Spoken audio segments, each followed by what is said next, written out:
Bien, continuamos, faltan 12 minutos para las 4, son las 3:48, la temperatura sigue en 28 centígrados y me da mucho gusto recibir aquí a la doctora Mayra Guadalupe Borjas. Ella es la presidenta de la Sociedad de Psicología y Tanatología. ¿Lo dije bien?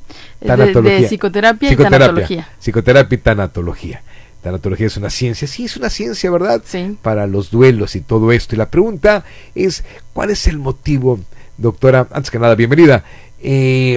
Que en el mes de diciembre como que la gente sufre más de depresión. ¿A qué se debe? O apenas que usted tenga otra perspectiva.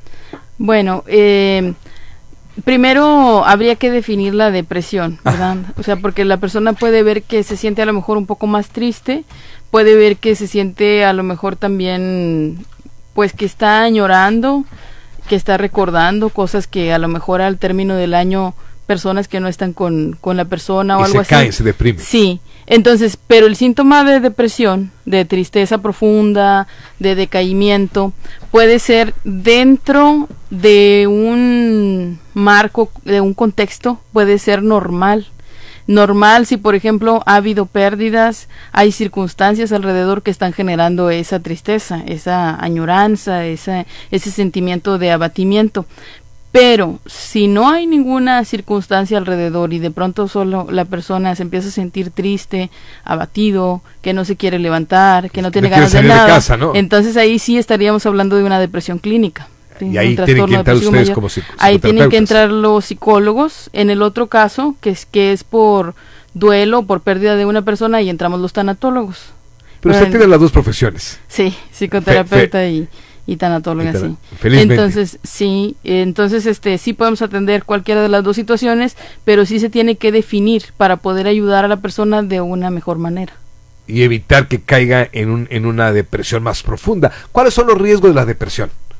Bueno, los riesgos de la depresión puede ser que, por ejemplo, necesite ayuda para salir de ella, porque pues el riesgo que conlleva, aparte de que se va a sentir muy mal, va a ser de que va a perder el trabajo, puede perder relaciones personales, ¿verdad?, con la familia, le va a venir a cambiar todo la situación que maneja todo el contexto, familia, todo su contexto, sí. O sea, hay gente que de plano no se levanta ni para ir a trabajar.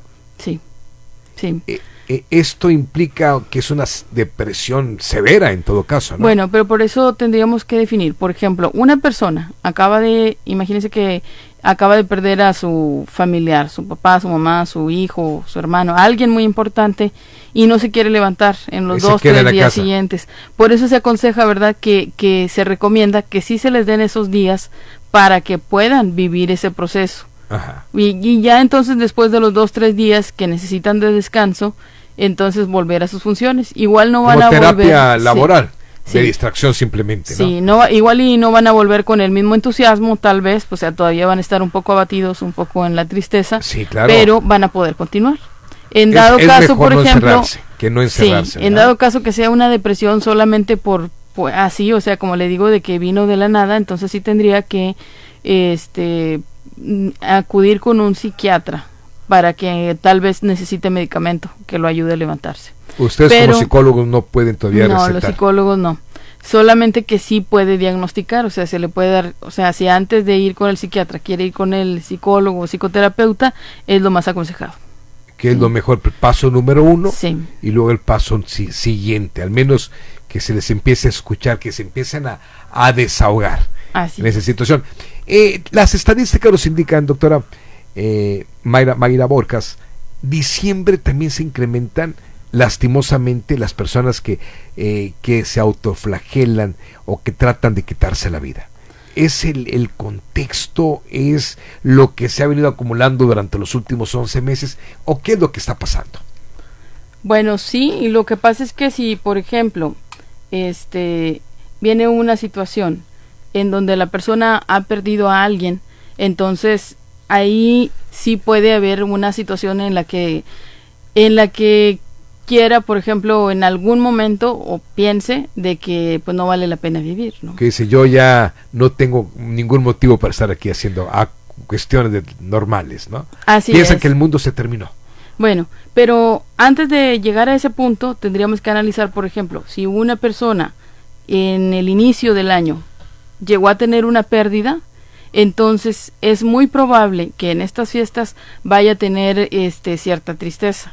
Es muy probable. Sí. ¿Por qué? Porque bueno, para empezar va a ser probablemente la primera Navidad que pase sin su ser amado. Eso es muy difícil.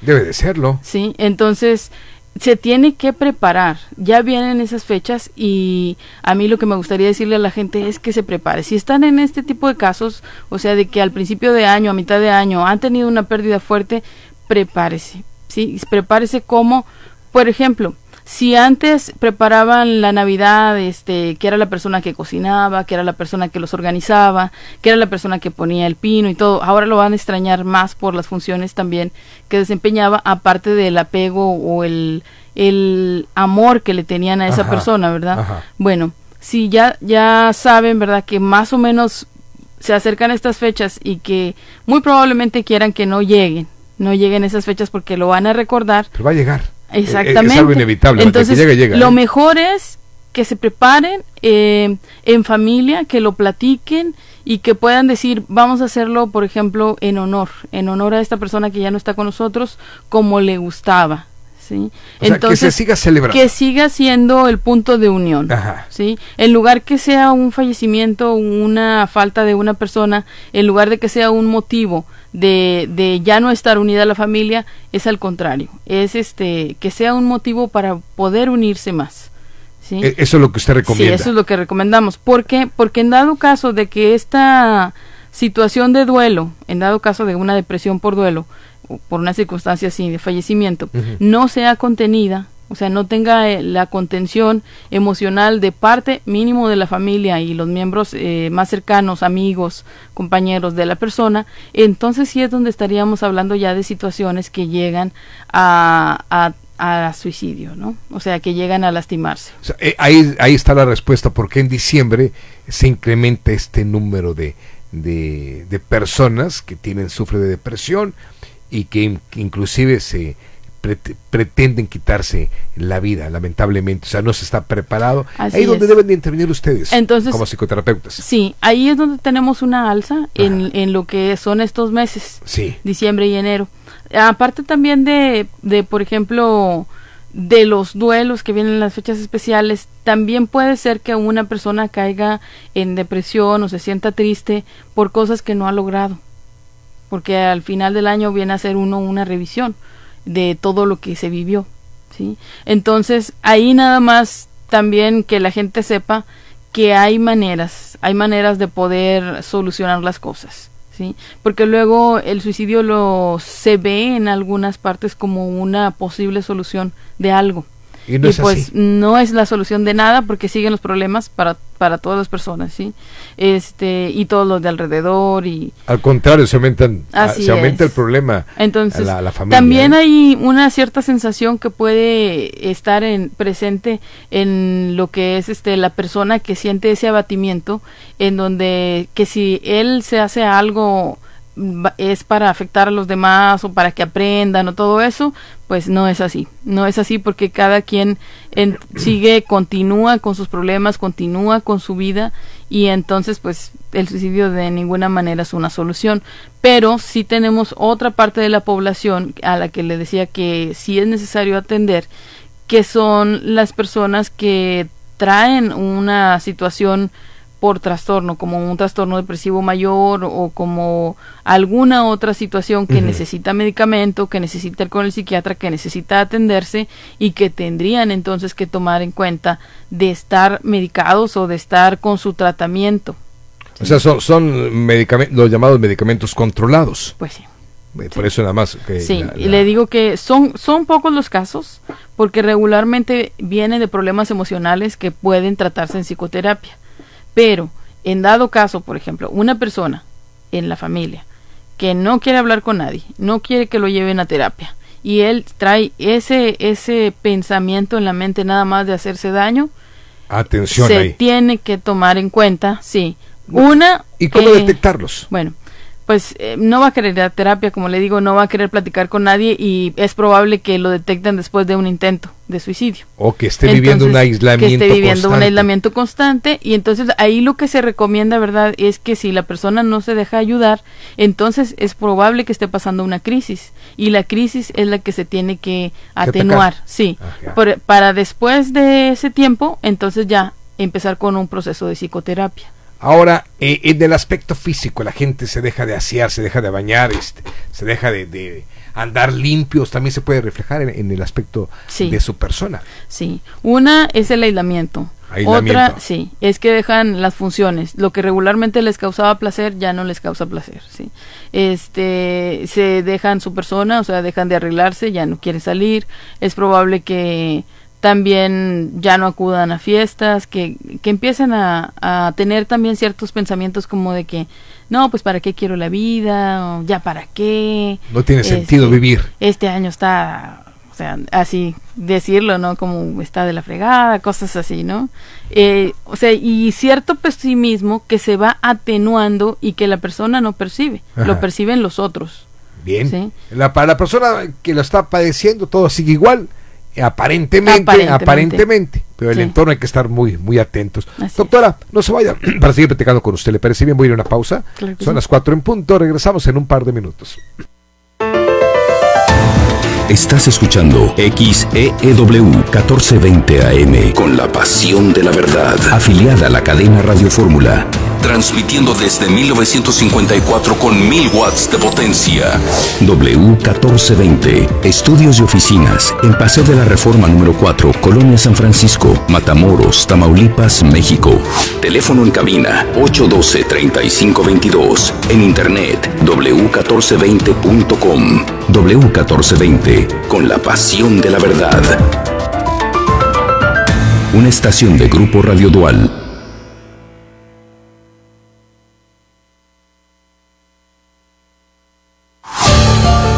Entérate de las historias que nos rodean en W1420.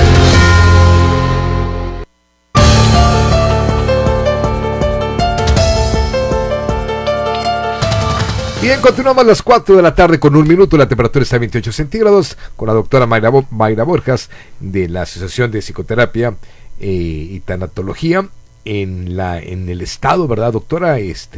Obviamente se incluye Matamoros. Tanatología es la ciencia que ayuda al proceso del duelo. ¿Cuáles son esas etapas del duelo, doctora? Bueno, la tanatología es vista ya como una ciencia más o menos como de 1970 para acá. O sea, y se han hecho muchos estudios recientes en torno a las etapas. Sin embargo, es muy importante decir que hay muchos teóricos, hay muchas bases filosóficas y de dónde se puede trabajar la parte del duelo. Lo más conocido es por Elizabeth Kubler-Ross, que nos maneja 5 etapas del duelo en el libro sobre la muerte de los moribundos. Esa es la más conocida y es lo que regularmente se piensa de la tanatología. Sin embargo, no es lo único. El duelo es muy personal y se tiene que diagnosticar de acuerdo a las situaciones. Por ejemplo, se tienen que tomar en cuenta los factores sociales, los factores circunstanciales, los factores de contexto, los factores históricos y los factores de la personalidad. Es decir, en una situación de duelo hay que analizar qué sucedió, cómo sucedieron las cosas, en qué momento, qué tanto afecto había con la persona para poder determinar un tratamiento, un diagnóstico, un tratamiento y un periodo del tiempo en la que la persona va a ocupar ayuda. Sí. Porque los procesos de muerte y de vida son procesos naturales. Sin embargo, en este tiempo, ya que han estado los hospitales y se ha creado una mala cultura de la muerte, que ya las personas no fallecen en su casa como antes, entonces se ha relegado la muerte pues como que si fuera algo malo, ¿no? O sea, como nadie quiere ir para allá, pero pues todos vamos a llegar, o sea, tarde que temprano vamos para allá. Es el punto. Sin embargo, ahí por ejemplo podríamos manejar lo que es la angustia de muerte. Una persona que va creando una fobia hacia estos temas podría estar manejando ya ansiedades y angustia de muerte. Entonces, las etapas más comunes que se conocen es negación, ira, negociación, depresión y aceptación. Sin embargo, no son las únicas, ni tampoco puede la persona estar en función de esas etapas. O sea, si la persona no está pasando por esas etapas, no quiere decir que no tenga duelo. Puede ser que haya otros autores de otras etapas y está manifestando, pero entonces por eso es importante la atención de un tanatólogo. O sea, primero es la ira, la negación, o sea, no aceptar la negación, ira y negociación. La ira, negociación y depresión. Y la depresión son las 4 etapas entonces que se viven. Sí, son 5. Son 5. Sí, pero le digo, esas son las más comunes, las más conocidas, pero no quiere decir que todos encajen ahí. El duelo es algo muy personal de acuerdo a las circunstancias. De diferente manera. Sí. No es lo mismo, por ejemplo, una persona que fallece en casa, una que por edad, otra no es lo mismo otra persona que fallece por enfermedad, no es lo mismo otra que fue por accidente, por infarto, por suicidio. Cada uno de esos fallecimientos tiene su tratamiento específico. No hablemos también, por ejemplo, los personas que no se encuentra el cuerpo, ¿no? Entonces, personas desaparecidas. Eso debe ser terrible todavía. Es otro proceso, ¿sí? Entonces, todos esos procesos requieren de atención, todos. Incluso, por ejemplo, un fallecimiento normal, o sea, lo que se esperaría, ¿no? O sea, algo que no te esperas es que fallezca un hijo, porque dices, no hay nombre, de hecho, ¿verdad? Exacto. Hasta que, o sea, lo que esperas es como que, yo ya cumplí todas mis etapas de la vida, entonces ya estoy como que preparándome. Eso es como que lo esperado socialmente, ¿no? Sin embargo, hasta ese tipo de fallecimiento se puede atender en lo que es la tanatología. También. Sí, porque nadie nos enseña a lidiar con el dolor. Ya traemos una cultura de años atrás en los que se ha venido negando lo que es el dolor emocional. Entonces ahorita tenemos ya mucho problema en la cuestión social, en la desensibilización, en lo que es no tomar en cuenta al otro. También ha ayudado en eso pues la era digital, ¿no? Como quien dice, o sea, hay una parte de desensibilización más fuerte que antes. Entonces, somos menos sensibles. Así es. Por eso es que ahora se requiere más de lo que es la tanatología. El acompañamiento ya no es lo mismo que antes. Lo que es la asesoría tanatológica puede ayudar y las personas tienen que saberlo. ¿Qué es lo que va a hacer un tanatólogo? No va a hacer que te duela menos. Lo que sí es que puede hacer que dure menos tiempo el dolor. Que comprenda mejor el dolor. Que pase más rápido los procesos por los que tiene que pasar. Que le digo, no son los únicos estos, puede haber más, pero ya depende del caso. Por ejemplo, si una persona fallece de lo que se conoce como una manera natural, ¿verdad? Y si es joven, pues debe ser otro proceso distinto, se no se espera. Pero, por ejemplo, una persona en un estado natural, estaba enfermo ya hace mucho tiempo y entonces pues ya sabían que iba a fallecer, fallece y entonces pudieran pensar, no, ellos no necesitan. Sin embargo, por también ejemplo, se necesita, por supuesto, habría que revisar si tienen secuelas del síndrome del cuidador primario, por ejemplo. ¿Cómo se llama? Secuelas del síndrome de cuidador primario. Ajá. Eso es para los cuidadores, los que se pasaron mucho tiempo con el familiar enfermo. Ajá. Entonces suele pasar que fallece el familiar y empiezan todas las enfermedades con ellos. ¿Sí? Entonces, sí, porque pues estaban en función del otro. Se va el otro y ahí es donde pega el duelo. Sí, ahí se enferman ellos. Se enferman ellos, sí. O por ejemplo, que todos se juntaban en casa de la abuela. Fallece la abuela y ya nadie se junta. Esa es otra complicación del duelo, es una complicación social.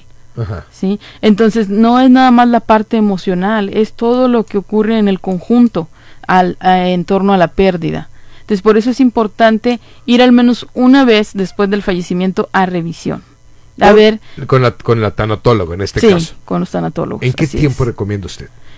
Si es fallecimiento con trauma, por ejemplo, suicidio, accidente, infarto, que no se esperaba, ahí pueden ir inmediatamente. Así. Sí, después al día siguiente. Al día siguiente. Sí. Entre más pronto mejor. Sí, entre más pronto mejor. Cuando es ya de una larga enfermedad o de que fue algo pues que estaban más o menos como que conscientes que iba a pasar, un abuelito, cosas así, ahí pueden ir, por ejemplo, a las 6 semanas. Mes y medio, 2 meses. Al mes y medio, ir a revisión. Mientras tanto, que vivan el duelo. Sí. Se vale llorar lo que sea necesario. Sí. Y lo que pasa es que también hay que darle importancia a los rituales funerarios, al estar en la velación, al estar acompañando, al llevar pues al entierro, ¿verdad? O sea, todo proceso tiene su porqué y su para qué. Y hay que aceptarlo. Pues la aceptación llega con el tiempo, ¿verdad? Esa es la última etapa. Es la última etapa, sí. ¿Cuándo se puede decir, por ejemplo, que un duelo está sanando o está yendo de una manera saludable? Cuando la persona empieza a hacer planes. Voy a hacer esto, voy a... Pero también hay que tomar en cuenta, sí, que no se tienen que ir a los extremos. Se supone que el duelo saludable o el duelo sano se maneja en una oscilación entre la pérdida y la resiliencia. Ajá. O sea, entre el pasado y el futuro. Sí. Es decir, de pronto me acuerdo de mi familiar y entonces me acuerdo y luego digo, bueno, pero ya ahora tengo que hacer otras cosas. Bueno, pero ahora vamos a hacerlo así, de esta manera. Bueno, pues por él ya no está. O sea, me acuerdo y luego me voy hacia el futuro, pasado y futuro. Esa oscilación es un proceso saludable. Es bueno. Sí. Pues si una persona se queda solamente pensando, no, es que pues en lo que era, lo que fue, o sea, nada más en la pérdida, esa va a ocasionar duelos crónicos. O sea, todos los días va a tener duelo, porque no permite esa oscilación entre pasado y futuro, o sea, lo que sería la pérdida y la resiliencia. Tener esa visión, a ver, viene el 2020, tengo que llegar a esta situación, quiero hacer esto, tengo que viajar, tengo que estudiar, no sé, 20 cosas que pero también no es saludable, por ejemplo, nada más quedarnos ahí en la resiliencia, en el hacer y hacer y hacer. ¿Qué es la resiliencia? Es la templanza, la fortaleza que se pide o se necesita, pero que te lo manejan como un después. O sea, tienes que hacer esto, métete en el trabajo, métete en otra cosa, tienes que hacer más. O sea, no tienes que hacer, ¿sí? Les digo, tiene que haber una oscilación entre la pérdida o el recuerdo del fallecido con los nuevos planes. Claro. Porque si uno nada más se enfoca en los nuevos planes y no toma en cuenta la pérdida, o sea, es como que, no pasó, no fue parte de la vida, en algún momento va a salir otra vez con dolor. Entonces se va a volver a remover toda la situación. Por eso le decía, no es saludable que uno tenga nada más hacia el futuro o nada más hacia el pasado. Hacia el futuro nos provocamos duelos inhibidos y hacia el pasado nos provocamos duelos crónicos. Entonces la oscilación entre estos dos en el tiempo, añoro, el justo medio, digamos. Exactamente. Así. Es como, por ejemplo, esta Navidad no está mi familiar y la Navidad se hacía de esta manera. Ok, bueno, pero no está. ¿Qué vamos a hacer ahora? Ese sería el punto medio, en honor a, ¿sí? O sea, que siga la tradición, que siga la fiesta. Sí, porque si la familia se enfoca, no, es que ya no hay que hacer nada, porque ya no está, eso están enfocándose en la pérdida, va a provocar duelos crónicos. O si la familia, no, hay que renovar todo porque ya no está, se están enfocando en la parte del duelo inhibido, porque están haciendo como que no estuviera. Entonces, se tiene que tomar en cuenta la presencia más que la ausencia. Si uno se queda enfocado en la ausencia, es ahí donde duele más. Exacto. ¿Sí? Entonces, las recomendaciones sí es, llore lo que tenga que llorar, haga lo que tenga que hacer, porque luego dicen, bueno, y si hago esto es correcto, y si hago esto, lo que sea necesario, lo que usted tenga que hacer, hágalo, ¿sí? Lo que a usted le dé paz. Si en todo ese proceso, paz interna, si en todo ese proceso aún se sigue sintiendo mal, vaya con los especialistas. El especialista es porque la tanatología. Ahora el duelo pues también se trata, o sea, es una cuestión emocional que puede durar años solo por pensar que es un proceso natural que no necesita ayuda, y es todo lo contrario. Todo lo contrario. Sí. Doctora, yo le aprecio mucho sus minutos para con nosotros. Ojalá que haya oportunidad, ahora que vengan estas fiestas decembrinas, seguir conversando con usted. ¿Dónde se le puede localizar? Estamos ubicados en calle Gabino Barrera, número 3, esquina con Universidad, Colonia Alianza. Y puede hacer su cita al 8681 69 63 85. Correcto, doctora. Bien amable por su presencia, ¿eh? Insisto, aquí la puerta está abierta y ojalá que antes de terminar el año, que es otra época que se necesita pues mucha fuerza interna, sigamos dándole esos consejos a la gente que nos ve y nos escucha. Muchas gracias. A usted, doctora, muchas gracias. Pausa publicitaria.